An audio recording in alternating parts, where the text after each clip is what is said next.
he still alive? Let's see. I think Doctor Who, the Doctor number 4 through present are still alive. He had the scarf. Wait, he's still alive. All of them had the scarf, or was it just him? He had the scarf. Not all of them had the scarf. Yeah. Other ones had scarves of some kind, but his was the big, long, ridiculous scarf. Scarf and like the fro. Yes. The fro. He's still alive. Okay. Yes. And that was the lowest production facilities of any show. Dr. Lowest production qualities. You know what I mean? Oh yeah, those monsters were just. Even as a kid, I was like, "This is fake monster." Actually, his name is Tom Baker. Maybe you're related. Is his last name Baker? Yeah, I swear to God. Yeah. Well, then I'm about the IMDb. So that's good. I'll just do the music. Da da da bop bop bop bop bop. Wait, I think I found it. All right, so when you hear the music, I'll be recording. Perfection has a name, and that name is Ed Shannon.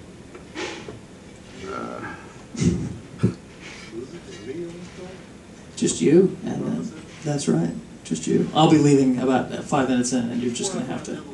All right, ready? Yep. Welcome to the FlappCast, where we find out what happens behind the funny.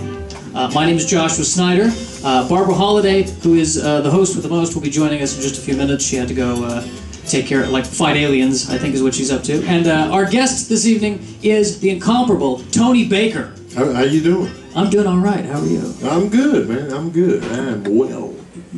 Well is good. Tony Baker, who performs all over the country, was just on Last Comic Standing. Correct? Yeah, yes, yes. And I heard you destroyed it, and I heard you were fucking robbed. That's what I hear. Yeah, that's word on the street. That is word on the street. Oh my goodness. The streets are talking. So listen. What we've been doing is either we can talk about how you came up and how you became a comedian and your thoughts and your philosophy on the art that is stand-up comedy, or we can talk about whatever the fuck we want to talk about. So it's kind of. How about we mix the two? We mix the two. I like that. Oh yeah, I like that. There we go. When did you start doing stand-up? I started doing stand-up comedy in April 2008. Oh man. Yeah. I started in August 2009. I think. Okay. And our careers almost just a year apart. Yours has skyrocketed, and mine is I'm just trying to pay rent. Just trying to pay the rent every month. Where had you done any kind of performing before that? Yeah, I was an actor first, actually. I started doing theater in college at New Mexico State University. So I was in a few plays out there. Then I was the lead in this one play. It was like a community play for Los Cruces. And I was the lead in this play called Fences by August Wilson. Oh, yeah. And that's like a heavy dramatic. It was a heavy dramatic piece, definitely. That's the type of acting I was doing. Like my first play was Of Mice and Men, and I was the character Crooks. Oh. So so I came out here to California to pursue acting in 2006. Yeah. Wow. Yeah. Okay. So no thought of doing stand-up in your mind at all? No, not at all, man. You know who planted the seed? It was a friend of mine named Lauren. She went to New Mexico State. We were in Albuquerque at a concert. It was a Common concert. And she just pulled me to the side like, "You're hilarious." I was like, "Oh, what?" I didn't know who she was at the time. And she was like, "You hosted this MC battle open mic thing at NMSU. You were hilarious." I was like, "Oh, I'm funny. Okay." Because I would host shows, I would host pageants, talent shows, MC battles at the university, but it's a different pressure when you're just up there hosting, being yourself, than it is actually write jokes and deliver them to an audience and sitting there waiting for you to make them laugh. So right. I wasn't even thinking about a career in stand-up. But then, they planted the seed. And then, just doing acting out here can be depressing. Yeah. So, I'm just doing extra work. And then we were living in Orange at the time, so I was just living on the freeway. Coming up here for 5 minutes of just an audition where I get no feedback, and it was just like, you get depressed. You're doing extra work, you're seeing people act, where you're like, I could be doing this. And so I started thinking about all the actors that were stand-up comedians first. And I was like, you know what, maybe stand-up is a way to get some good exposure. And I did one open mic and just fell in love with it ever since. Do you remember what the first one was? What you say? First open mic. Where was it? I was at the Ha North Hollywood. The Ha North Hollywood. Yep. Okay. That was the first one. I just kept going. I was like, this is what I was supposed to be doing.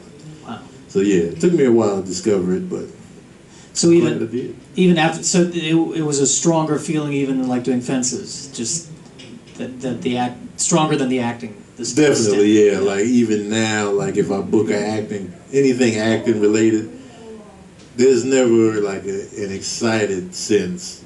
Like, I do, like if I book a good comedy club, I'm like, yeah, it's gonna be fun this weekend. Like, but if I book an acting role, I'm just like, oh, I got the call time. You don't know what the call time's gonna be. You got wardrobe. You don't know. You got to hurry up and wait. There's just so many elements. Right. So it's just not the same fulfillment. Now, do you go out? Because I know there, like we were talking with Jimmy Schubert, for instance, great comedian, but tends to actually go out for a lot of dramatic stuff too, because he looks like. Yeah. Do you typically go out for comedic acting roles, or do you do a lot of drama as well?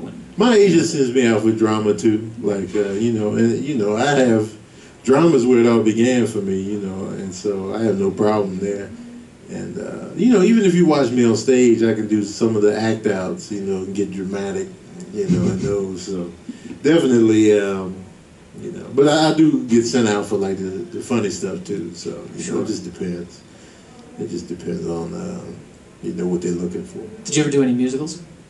I did this play called Season's Greetings. It was like there's like various acts throughout the play, just random, all related to the holiday season, and like so I was in that. Mm-hmm. So we were singing, and I had this little rap I did, and so that was my musical right there. Do you remember the rap?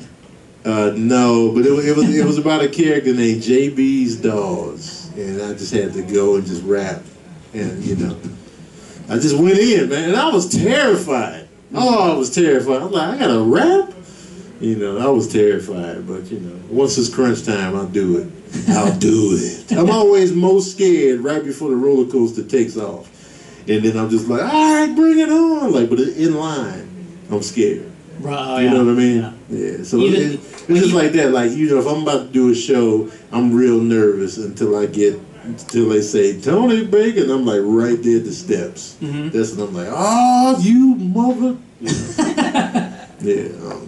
Can I cuss on here? You sure? Oh! Fuck yeah. Yeah, I ain't got nothing to say, but okay. As long as I know it. It's 5/14 right now. It's my mom's birthday. Oh, really? Yeah. Like, is your mom, like literally it's your mom's birthday today at 5/4? No. May 14th. May 14th is her birthday. Good. Yeah. Right, good. You ever look at the clock and see your birthday? I see my birthday a lot. And it creeps me out. I'm like, oh God, what does it mean? What does it mean? Why do I always look at the clock at 5:17? See why? If I look back at the clock at 5:17, something's up. So wait, now your birthday is 5/17? Yeah. And your mom's birthday is 5/14? 5/14, yeah. So you're both Tauruses? Yes. Interesting. Yeah, and my brother's birthday is 5/22, but he's a Gemini. Wow. Yeah. So there's a lot of sex that happens in your family around August. August, yeah, a lot of smashing. A lot of smash and dash. There's something about August. Something about August. It's hot in August, so that's when the bakers mate. That's when it goes down. I figure there's more conception in the wintertime than the summertime. Summertime, I'm like, get off me, it's hot. But in the wintertime, we gotta stick together. Yeah. Stick together literally. Now you have sons. I have two sons. Two sons. And what are their birthdays? Their birthday, January 3rd and September 5th. Okay, so it's just random. Yeah. So Capricorn and Virgo. So we're all earth signs, me and my sons. Okay. That's why we move slow, we pretty laid back. Because when I'm telling them, hurry up, we're going to be late, they be like, yeah. I was like, oh, is this how I am to people, just laid back, Because I notice I move slow, like, even dealing with women, like, they get impatient with me because I'm just like, it's whatever. Just don't annoy me, and you're fine. I remember I was walking with Richie, and we ran into you and your two kids, and they seemed so serious. That's what I remember. And you seemed like such a jovial guy. Yeah. I think you were coming out of Wolverine. Okay. I was coming, and like you were walking out, you're like, hi, and your sons were like, like ready. Yeah. That's because they had that awkward phase. Like if you're around us for a whole day, you'll see they're real silly. They are real silly. Man. You just gotta be around. But on the initial meeting, they'll be like, hey. You know, it's that awkward. They're 14 and 12, so you know they get weird around. You know. Now, are either of them going to be following in your? It's 5/17. Huh? Happy birthday! Yeah, man. It's crazy. It's crazy. You say it now. Will they do stand up? You think I don't know. Maybe. Like you know, my oldest son is real intrigued. Like me and the other comedians at my place talking about comedy. He's always in he's like, oh yeah, tell me. And he loves to hear stories about comedians bombing. That's hilarious to him. Like, wait, what happened? He bombed? And he's just dying laughing. I was like, man, you know. So I don't want him to see me bomb one day, but I think he wants to secretly. Now, have they seen you perform yet? Yeah. Okay. The one time I headlined at Flappers in Claremont for a weekend. They were there. Oh, cool. Yeah, in the audience. I didn't know they were going to be in the audience. Like, when I went up, they were in the green room, and I look over, and they just sitting there in the corner. I was like, oh, the pressure's on. Now, and you talk about them in your act, don't you? Yeah. Okay. Yeah. So, were you doing, like, bits about them while they were watching? I don't know what I was doing at the time. I might have been talking about sex, and then I looked over. Looked over at them like, oh, hey, guys. How you doing? Wow. Yeah, so, man. But I think, you know, they may end up trying it, you know. They're kind of into it, you know. They're kind of into stand-up. They sliding in the interest about acting. They like doing vines and stuff like that. So, oh, gotcha. yeah. Do they ever try to test material and you're like, hey, you should use this, or hey, you... Sometimes they'll be like, you should try that. Like, it was something I said the other day. My oldest son was like, hey, you need to do that one. That's funny. I can't remember what it was about though. I think I'll text myself. Let me see. But yeah, so definitely, you know, they watched me on TV yesterday. Gotcha. And they were like, yeah, it was funny. So, Last Comic Standing. Can we chart the process? Is that sound weird saying that? Chart the process? Chart the process. Was that, did they approach you? Did you, like, submit a tape, or? Well, yeah, they approached me. They sent me an email, and so I went out. I don't even think the email said it was Last Comic Standing. I think it was just something else, or maybe they did. Anyway, it was. It sounds a bit they cryptic. sent me and the audition was at John Lever's club, and we had to do like I think 4 minutes, maybe even 2.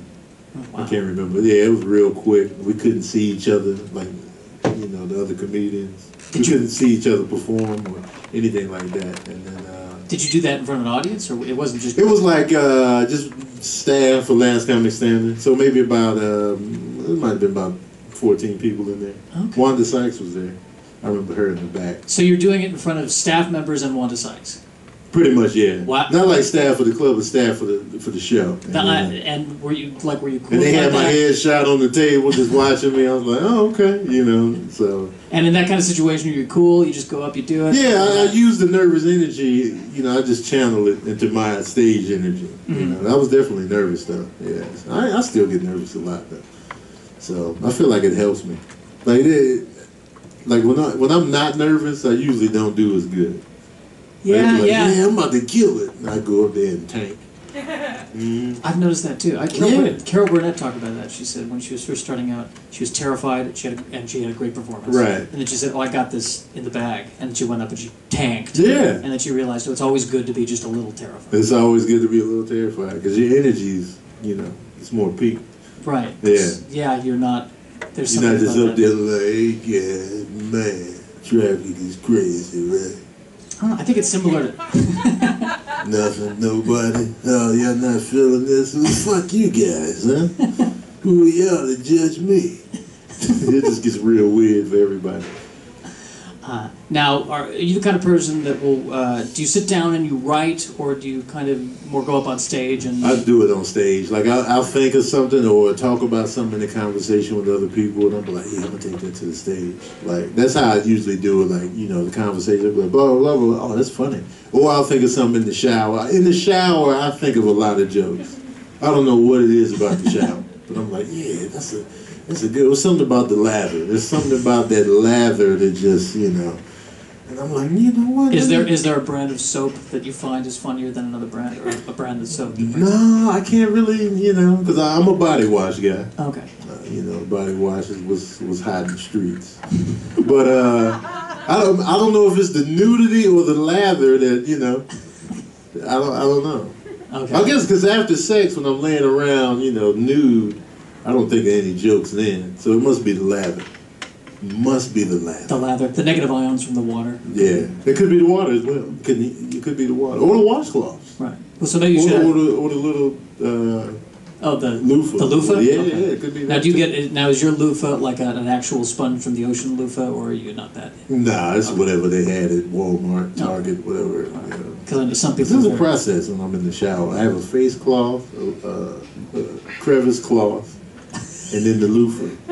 A crevice cloth. A crevice cloth Specifically the crevice cloth. for the crevices. Now, how do you differentiate the crevice cloth from the Different colors. different color? Yeah, Okay. yeah. What, And what's your, usually the face cloth is thinner because I just do my face and then my ears. Mhm. So I need a thinner, you know, because I got big fingers, so I need a, you know, to get in there. so when you're at Bed Bath & Beyond and you're shopping, you're going, crevice cloth. Crevice cloth, yeah. The crevice cloth can be anything. It could be any, you know, it's just whatever. But the face cloth, I need it thinner though, because you know it's a process. Yeah, I know some people shower with just their hands and soap. I can't do that. It's disgusting. So in other words, if you spend more on the crevice cloth than the face cloth, that's incorrect. That's Well, you know what? It just depends. Like the washcloths I have in my bathroom are just random. They're just random cloths. I don't remember buying them. I don't know where they came from, but usually like a nice beat up, bleach stained washcloth is real thin, and it's like, this is perfect for the face. Because all I do, because I don't wash my face with soap, I just wash it with hot water, and then you know, I do my ears, and then you go to the crevice cloth.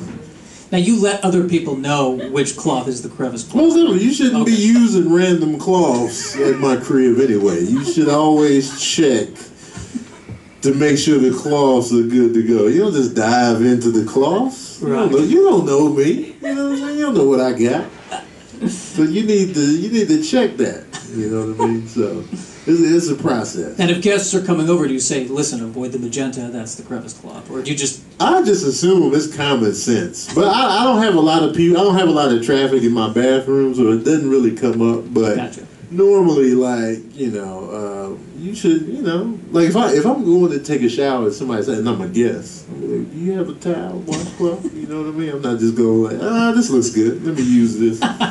That was somebody's crevice cloth. Just that morning. You know what I mean? I can't do it. I feel like that should be your merch. I think you should sell crevice cloths. Crevice cloth? I'd buy one. A Yeah. Tony Baker crevice cloth. My face on it. Going into your crevice. I don't know. That might be a good idea. I like the term I don't know. I feel Crevice like, cloth. I think everyone in the room is with me on this. It is hard to say. It's not an easy combo. Crevice cloth? You Crevice know? cloth. Yeah. I like If Tony you try to Baker's- double up on that, it's going to be some fumbling going on. Tony Baker's crevice cloth. Crevice cloth. What's the slogan? It's It's, if it... get a little Tony in you. Get a little Tony in you. That's funny. I like that. Get clean with Tony. Because if it ain't wet, it ain't clean. And it's got. I think it should have your face on Face right on Yes. both sides. That way you can't avoid it when you go into the crevice. My face on both sides, smiling hard. Like a hard smile where you see every tooth in my head as I go in, you know, eyes wide. Oh man, That'd be perfect. the crevice cloth. Crevice I like cloth. Crevice cloth. that. And I feel like a lot of the jokes that you do are. Like the root of that is from very like everyday things that happen to you, kind of thing. You find that, or is it just? Yeah, because that's that's what I observe mostly. Like I don't like doing political humor or Did you ever try? You know what? I haven't. Like I might have mentioned it. Like if something was like new in the news just that week, I might be like, hey, what's the deal? And then but there was no real attraction to it for me. Like just stuff like that. I don't do a lot of race jokes. I got one about me being 25% white, but other than that, that's really it. And I don't really talk about celebrities too much. I just try to talk about stuff that's relatable to a lot of people, and even if it's not relatable, just to let you know how my life is, just to step into my world for 7 minutes. Like one bit, like they were showing a clip of it was you talk about what would happen if a clown showed up to your house. Oh man, yeah. And I'm wondering do you remember how you came up with that? It's a great bit. I'm just wondering if... Well, I've always been scared of clowns since I was a kid, since I can barely remember. We were living at this place. It was in like a housing project called South Commons in Chicago, and my mom had this clown portrait on the wall of the stairway. Wow. But so at night I would never go downstairs because I was scared of that clown. So it'd be like I would want to go to the kitchen and get some snacks or something, but I would be like, I'd just be standing at the top of the steps looking at the frame, but I knew that clown was there, so I was like, I can't. I hated that clown picture. I don't know where the fear came from. I don't know what happened, you know. I think I asked my mom. I don't remember what she told me, but ever since I was a kid. Now, so I've never been the circus guy, you know. I've never even taken my kids to the circus. Now, was this picture of like a clown that you knew, the family friend clown, or was this just a... This was a random portrait. It might have helped if it was my Uncle Carlton in clown makeup. Oh, there's Carlton. You know, I had to walk down the steps. But it was a strange guy. And clowns are strange. Why are you in makeup? Who are you hiding from? It's creepy, man. I mean, just, you know. Okay. But the people laugh at me until they realize, like, you know what? If I did see a clown at night at my door, nobody's opening the door. And some people in the audience be like, oh, I would. They're lying. They're lying. They're like, I would. At 10:30 at night, you would open the door for a clown. Get out of here. Everybody's scared of clowns past sundown. That's the whole thing. Everybody. The fun is over. The circus ended hours ago. Why are you still in makeup? You see what I'm saying? It's not just me. It's not just me. But I'll take the bullet. I'll take the guy. Oh, you scared of clowns? So are you. So are you. They're creepy, man. Wow, clowns. I think I'd be scared of them during the day, even at this point. Yeah, I mean, you know, it's 24 hours for me. So how do you deal with the McDonald's clown? I don't deal with Ronald whatsoever. I got nothing to say to him. He's got nothing to say to me. Just give me my goddamn Happy Meal and my strawberry sundae. Don't come out here shaking hands. Don't try to build with and you never see Ronald McDonald at nighttime in the commercials. No. There's a reason for that, because they know. They know that would change the whole commercial. It would become a horror movie just that quick. Like, hey kid, yeah.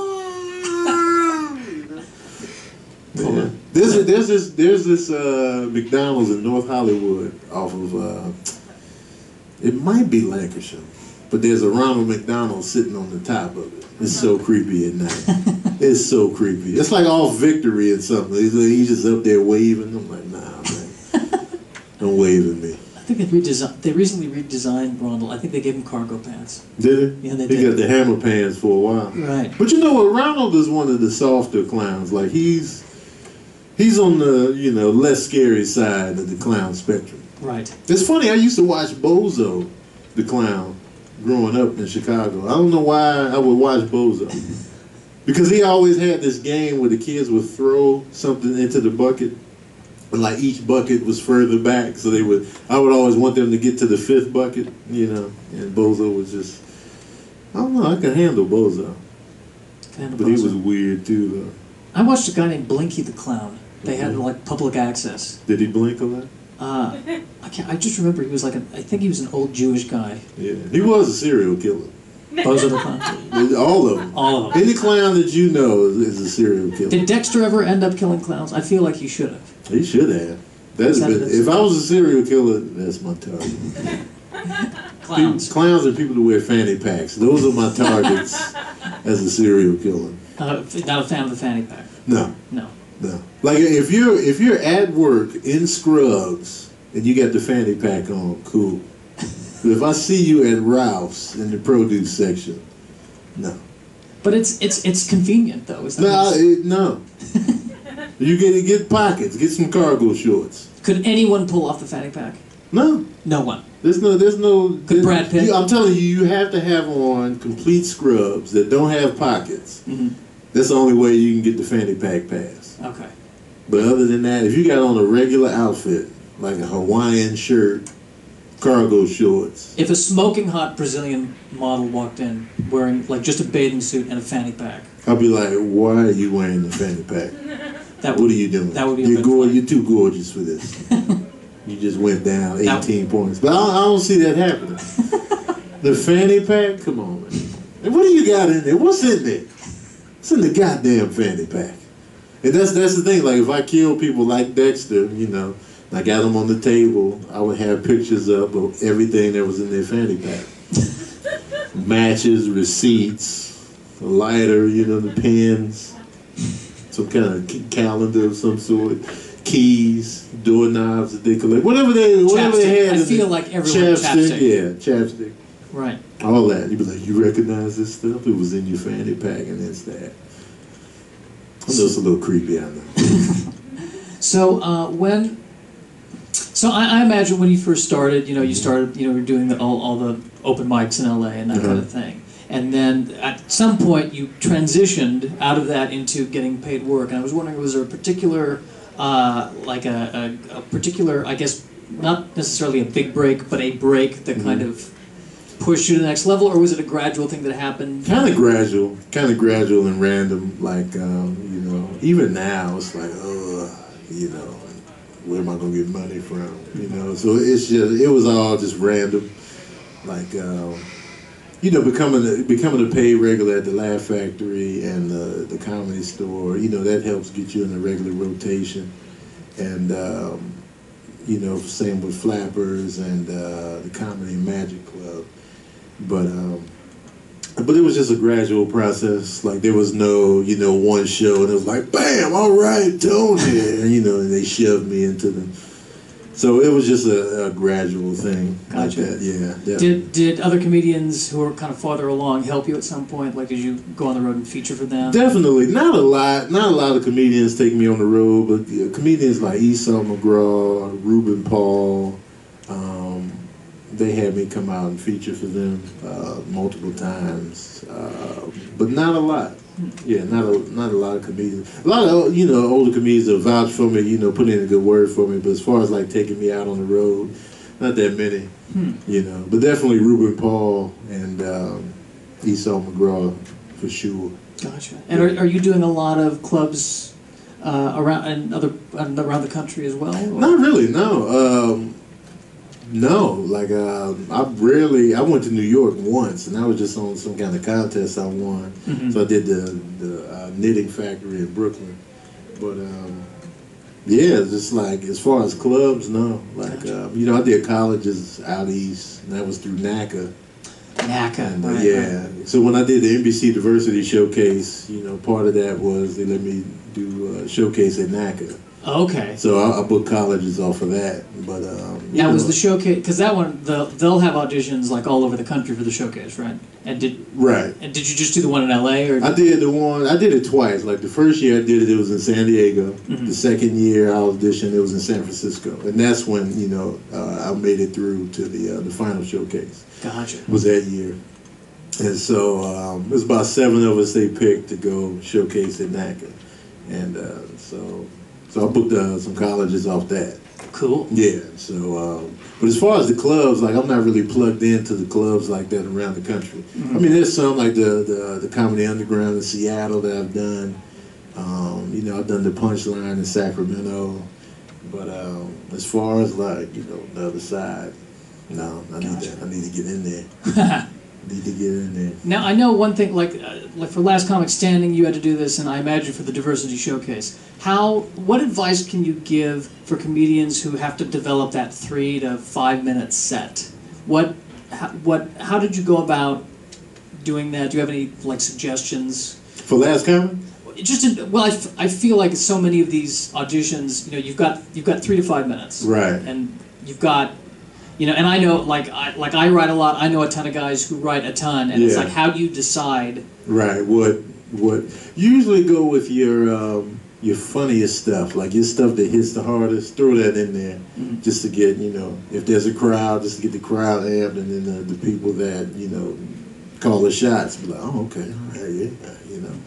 And it's a tricky thing, like, because it's tough for me because some showcases I don't do well on because I don't like doing the same set a lot. Mm-hmm. Especially like in places that, you know, people have seen my material. Oh, yeah. Yeah. Like, I don't mind going to Nebraska and doing, you know, because I know nobody in there has seen me already, so I'm like, deal. But if I see one person that has seen me before, I'm like, I got to do new stuff. Yeah. Whether it's a comedian in the back or just somebody in the audience, like, I saw you at Flappers and Burger. I'm like, oh, you did, huh? I got to give them a whole new hour. I don't know what it is. So it's like on these showcases, sometimes I don't do as well because I'm like, let me just do, you know, because I don't want to do the same formatted, you know, 3 to 4 minute hotness. So I always want to switch it up, and you know, gets boring. It slaps me in the face, though. It backfires. There's nothing wrong with doing that same set as long as it gets you further along. Right. Then you can expand once you know, get those doors open. But for me, I'm fumbling around like, nah, let me experiment in this showcase. Then I get no call back. So it could definitely backfire. So I say, you know, develop for showcases and stuff like that. Do your hottest material. Like even Last Comic Standing, I kind of gambled because I was doing like newer, you know, stuff. Even the one that aired, I had a set list together because I strategized whatever we did in the invitationals we couldn't do later on in the show. So I was like, all right, let me strategize. Let me not put all the heat in this one set, you know. And then the Monopoly bit I closed with, I just threw that in on a whim because I still had a minute left. Because they had a clock right there, and I was like, yeah, I got it timed out. Normally when I time my set, I time it, I put too much in, and I run out of time. So I figured that's what was going to happen on Last Comic Standing. I was like, oh, I probably got too much in there. Right. Because I talk slow, you know, people laugh, blah, blah, blah. Man, I had a minute left. I was like, I need one more joke. And I threw the Monopoly one in there. Thank God I did, because it seemed to be the one people liked the most. Wow. So I was like, I scrambled. Well, and also, didn't you have to clear a lot of stuff? Yeah, I sent in my set and the Monopoly wasn't on there. Oh. So but I just did it. I was like, I got to survive. So it was like a minute left. I was like, I'm not getting off a minute early. This is crunch time. And so, you know, the crowd had no idea the scrambling and audibling I was doing in my head. Like, if it was like a football quarterback, I was running. I just ran 30 yards back trying to dodge tacklers, and then I came back up and threw a 10-yard pass. So, yeah, so that was crazy. Gotcha. So the moral is don't do what you don't. Don't, yeah, you know. I mean, it can work, but it can backfire. Yeah, I got lucky with that one. I don't know. Sometimes I think not always knowing what you're going to do, I think it makes it more exciting and dangerous. It does. It gives you an energy. Like when it's too planned out, that's when it starts to feel dead. Yeah, you're like dead inside, or like if somebody says something in the audience throws you off, you're like, and it throws everything off. But if you go up there loose, you're just like, whoa, what was that you said? Blah, blah, blah. You can, you know, stay loose like that. Because I've seen a lot of comedians where they have the structured set. I'm going to do my set, my 10-minute set. I'm going to do my bits and set. It's structured. Everything is it's set. I'm going to just do this. And then somebody bursts into flame in the audience. And they don't even address it because they're doing their set. It's like, oh, somebody's on fire, guys. But listen, so when I came back to the house, like, you still just going to do your set? Somebody is on fire in the front row. You're not going to address that?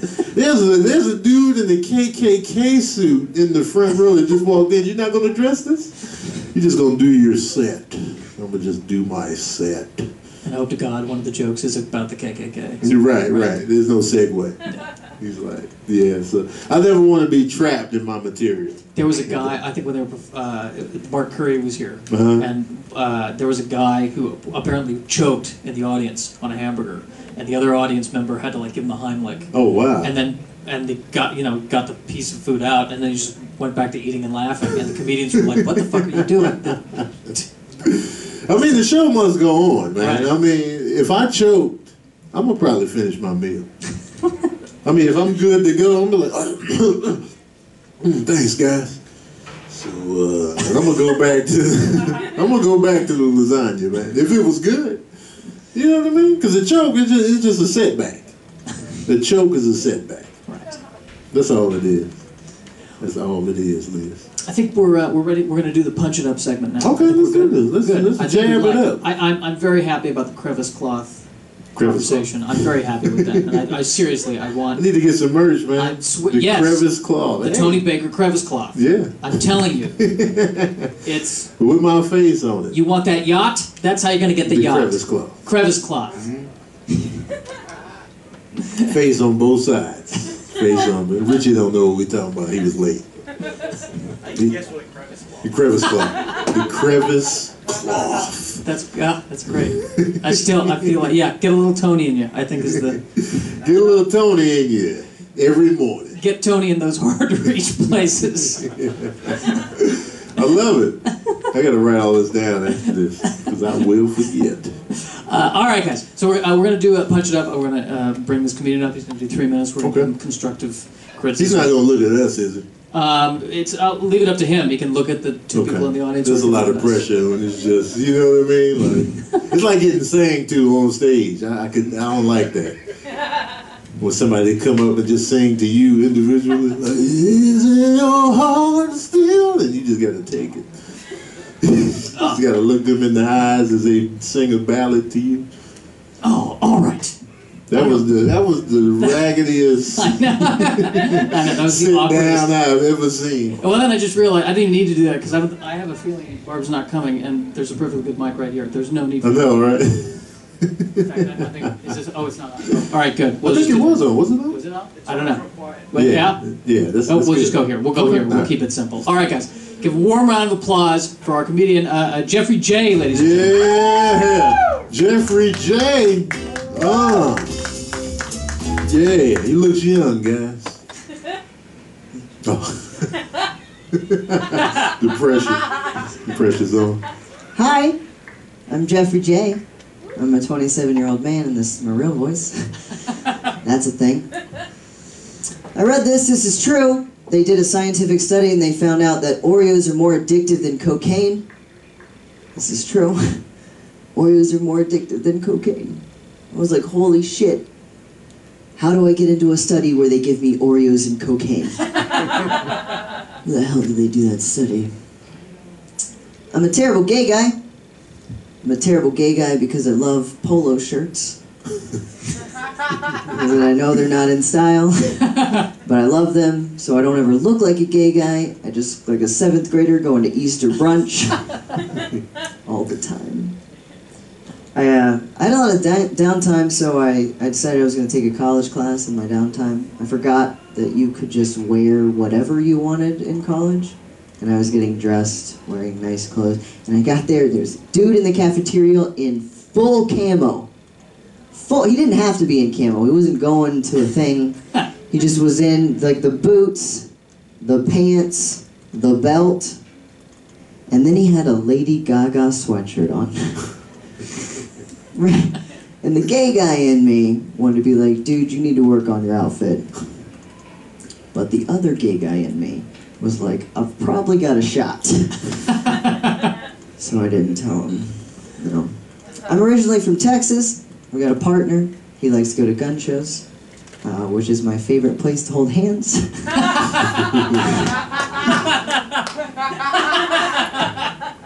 We have a daughter. She's a stepdaughter. Don't ask tough questions yet. He had an accident. They happen. Anyways, I've got a daughter. I've raised her for 6 years. She's 7 years old.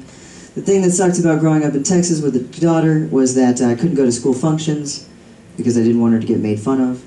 But there was a group there called the Rainbow Group, and 100 gay families would get together, and it was a safe place for kids to hang out with gay parents. And my daughter went with me, and she met her first lesbian couple. She got introduced, they came up, they said, "Hi CJ, my name's Suzanne, this is my daughter's other mommy." And a light bulb went off in my daughter's head. She goes, "Wait, you have 2 moms? I have 2 dads. They should hang out." I was like, we're not just 2 dads because we couldn't find moms. You idiot. Alright guys, that's my time. Yeah. So actually you're gonna keep the mic and you're Keep gonna the come over mic. and you're gonna Keep it Jeffrey J. Join us on the couch. All right, good, good. Yeah. Yeah, I'm really excited to bring you on. I'm glad because this is the third time I've seen you perform, and I think you have really well-crafted jokes, and it's great because they don't feel too jokey, which is something that always bothers me. No, and it pulls from your real life, which I love too. Yeah, thank you. So that's only part of the real life. I do NACA. That's the thing that I do. So how the hell do you get in there to showcase? I could never get in that. I'm dead serious. Yeah, like, if NBC didn't take me, I still wouldn't have showcased. You know, I'm like super diverse. I didn't do any of these jokes, but I'm actually transgender. And so I haven't done any of those jokes here since I've been in LA, because I've got them. And so I'm like, I'll just do other stuff. Yeah. And so they eat it up. They eat up diversity shit. Yeah. So I need to get a vagina to get in on this. Yeah. Okay. Yeah. Okay. I can do that. I know a guy if you need one. I'll do it.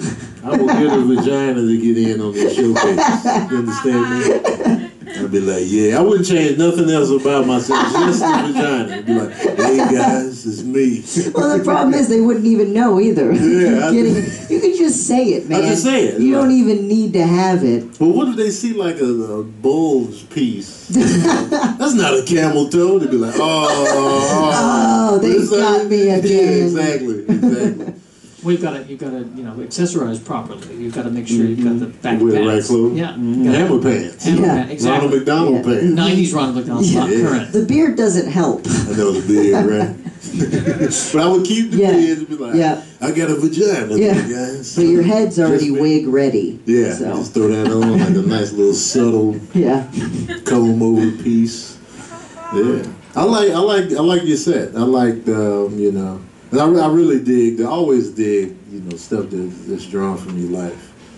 And you started out with the Oreo and the cocaine joke. And that was good. I was like, yeah, that would be a cool study. And then you went into your life, and I was like, yo, okay, yeah, this is the I'm just curious, but I want to know more about the transgender stuff. What's the deal with that? So the deal is, I got a lot of jokes, a lot of jokes about it, but I talk about because I was a girl, a very attractive girl, and now I'm a dude. And how old were you when you made the change? When I transitioned, I was 21. Yeah, and I was super hot. My mom was pissed. Yeah, she was pissed. Yeah, she was like, "Oh, you're pretty," and I'm like, "I'm sorry." So sorry, Mom. I know. I gotta do comedy now. So that happened, and then I started doing comedy, and I kind of just went right out of the gate with it. Gotcha. So. And I guess here's the why, because you mentioned that, like, since you've gotten here, you really haven't talked about that. You've been kind of just focusing on kind of where you're at. And I'm wondering, is there a particular, are you tired of talking about it? Hesitate to talk about it? Well, first of all, NACA's you're doing an hour by yourself. And so there's a lot of time, even in a 7-minute set, I can get into trans stuff because the way you have to structure something like that is if I start out with it, I'll get them comfortable with a joke, like possibly the Oreo joke or something, make sure they know I'm funny. Then I'll do something else, then I'll hit them with that. Then I have to do 1, 2, 3 jokes that explain it in a funny way. So I'm like, okay, you had this question in your head, bam. You had this question in your head, bam. You have this question in your head, bam. Now we can be real. Right. Y'all have too many questions in 3 minutes? You kidding me? Yeah. By the time I finish my set, finished asking all those questions. I see. That I didn't have time to answer. Gotcha. So it's opening a door that if you don't have time to really deal with it. Yeah. Right. So it's a thing that I had to navigate when I first started,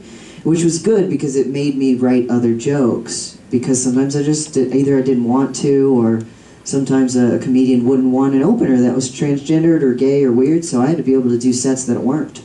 Oh wow. And Wow. Because it's that a could thing. be weird. Yeah. Not weird. Well, no, not weird to follow. It Oh. could be weird to follow. I mean, No, it can be weird to follow. I'm a firm believer in following anybody. Yeah. Just be funny. You know what I mean? Like, some comedians be like, I only want non-funny comedy before I go up. I don't want nobody stealing my shine. Which is the weirdest, right? Yeah. You gotta challenge yourself.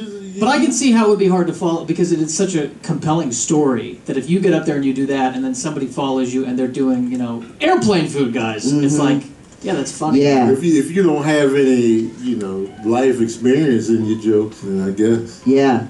And when that happens, though, you can tell right off the bat because they'll get up on stage and they'll go, "What the hell was that?" And then people will laugh for a second, and then they'll get into their jokes. But it doesn't matter because as long as I was funny, then. Yeah. How long you been doing comedy? I started in early 2011. Oh, okay. Wow. Yeah. So in Dallas, Texas. Dallas, Texas. There's a lot of Texas They people. got a Six Flags in Arlington. Yes. Yeah. Take it from the master of comedy. Yeah, I'm all about They've got a Six Six Flags in Arlington. So how do you would you two be interested in a crevice cloth? Do you think that could? I would, but I think that y'all went the wrong way with it. I think Okay. that you do both cloths, and the face one has your face on it, and the crevice one has your ass on it. Oh. And you can always tell which one is which. Oh, okay. Drop the mic. Drop the mic on that one? Snap. That's an idea. I love it. I don't know. I got to put my actual cakes on the Oh, cloth. dude, that's the thing. Just like with the vagina, nobody knows. You get a stunt I ass. can get a stunt double. Yeah, nobody knows. It just has to be the same basic color. Right. It's gotta match up. But you know, black men's cakes are usually darker than the rest. I don't know what it is. Like my cakes are dark. Like my face and my, ass and penis don't match. Right. The ass and the penis are darker. Yes. Wow. Yeah, Okay. it's I crazy. did know that. Is there I didn't know you color? called Is there a them brown cakes. in the room? Cakes. Like is it my shirt? What do we have? What? It's like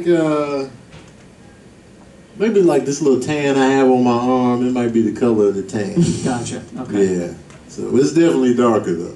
So It's definitely- crazy, right? Because it's not getting any sunlight at all. It's like one of the Godiva chocolates. Yeah. Yeah, it's like why are you dark? Why are you darker than my face? You know what I'm saying? Because if I get sunburned, I get red, and cooked. It's that white side of me, and then it's like, Yeah, you mentioned you're 25%. yeah. Okay, so that means there's a grandmother. Grandmother, yeah, Okay. she was German. Oh, okay. Yeah, it's funny seeing the family pictures of her and like her sisters because they all dated black men. They were dark black men too. Like you look at the picture, they was just like, this is a black and white photo, so they look extra dark. It was just like the extra, like man, look at this. Black and white because they were the black and she was the white. Yeah, this was courage back then. Interracial dating back then. Now, were they in America when this happened? Or Yeah, this was kind of the Midwest Oh, wow. region in the 40s. Wow. That's courage. Yeah, that's sack right there. That's hot. That's What's going on, man? Yeah. Yeah.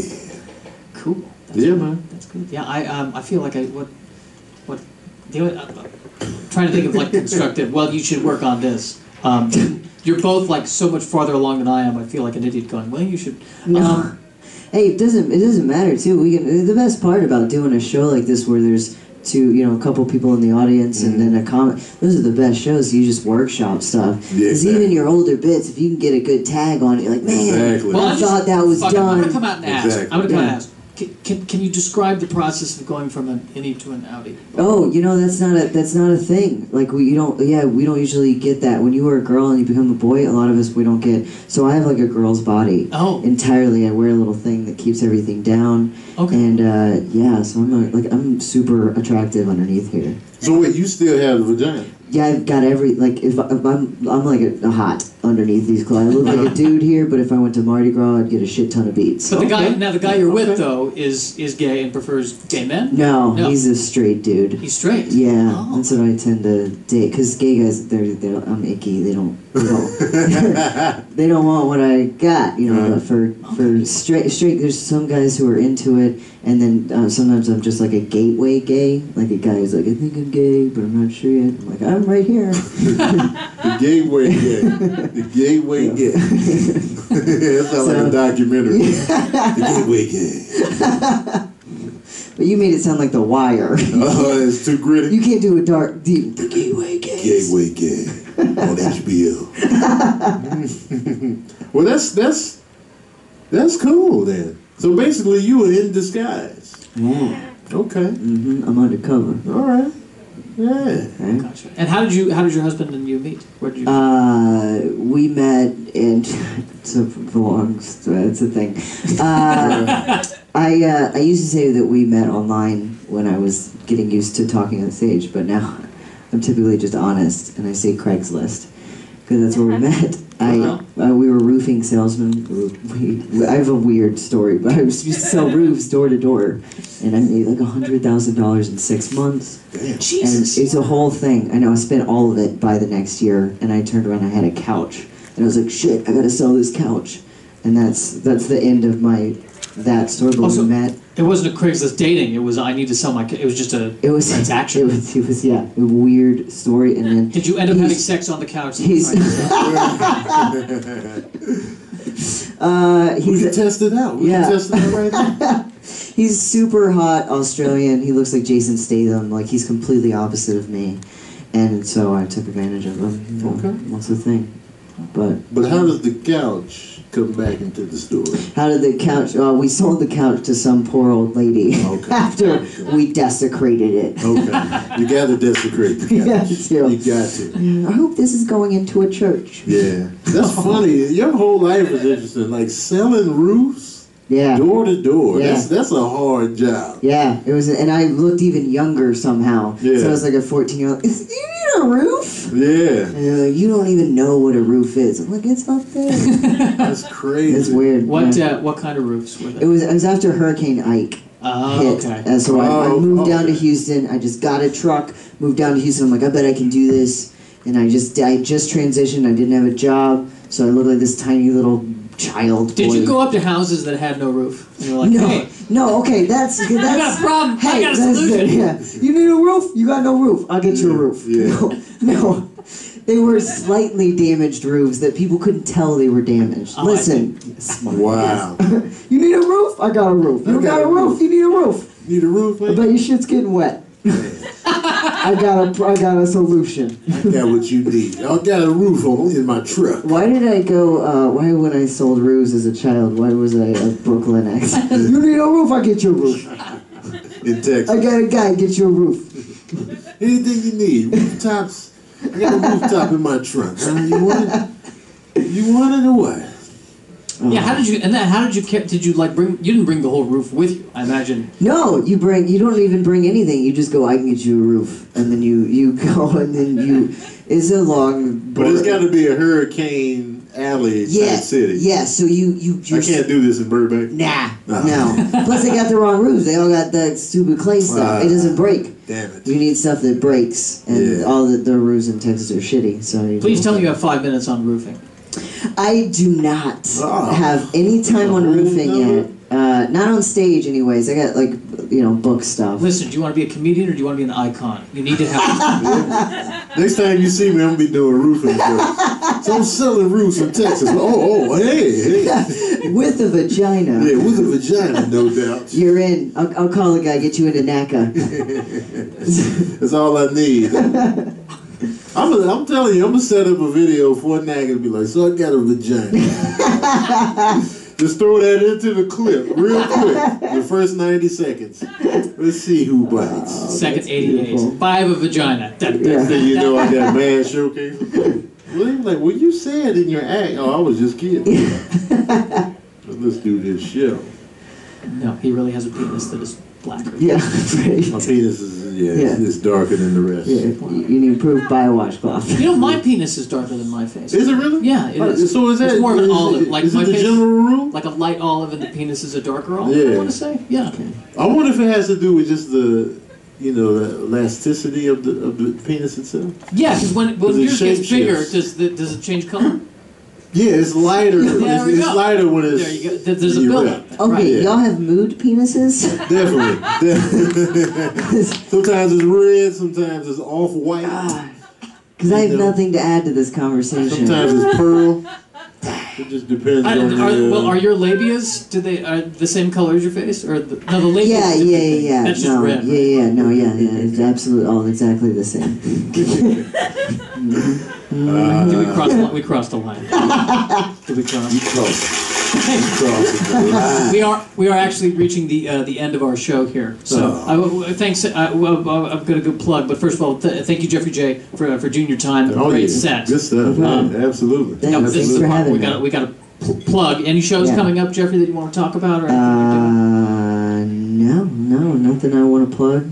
I'm Hey Jeffrey J on everything else, or Hey Jeffrey J. Okay. All right. So on Instagram, the Twitter, the Facebook. So give a round of applause for Jeffrey J. Jeffrey J, guys. Thanks for Jeffrey having J. me. Yeah. So listen, Tony Baker is going to be here Friday and Saturday, 8 p.m. and 10 p.m. right here on this stage. Yeah. Doing stand-up, probably not there. That'd be a little weird, but probably standing there. In the middle, walking around. Maybe you'll sit on the couch. Maybe. We'll see how it I'll goes. sit on the couch for a second, then I'll get back up, and Tony Baker here in Burbank, 8 p.m. and 10 p.m. In Claremont, we have Darren Carter, the party star. Oh, Darren Carter, that's a good time right there. 7 p.m. and 9:30 p.m. as well. Also, Maria Bamford is going to be here next Wednesday. Nice. Maria Bamford. Nice. Comedy icon.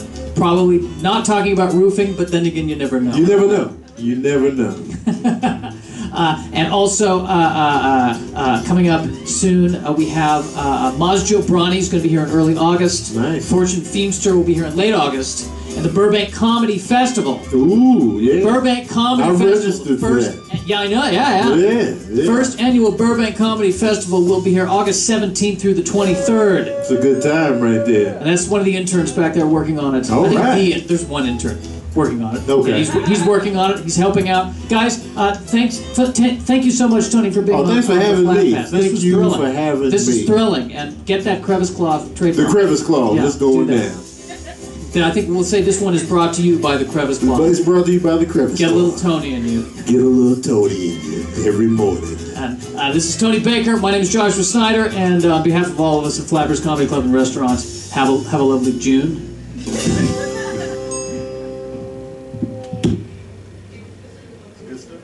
thank you. Thanks for doing it. You enjoyed it? Oh, great. Thank you very much. Do you want to say anything? You know, I don't know.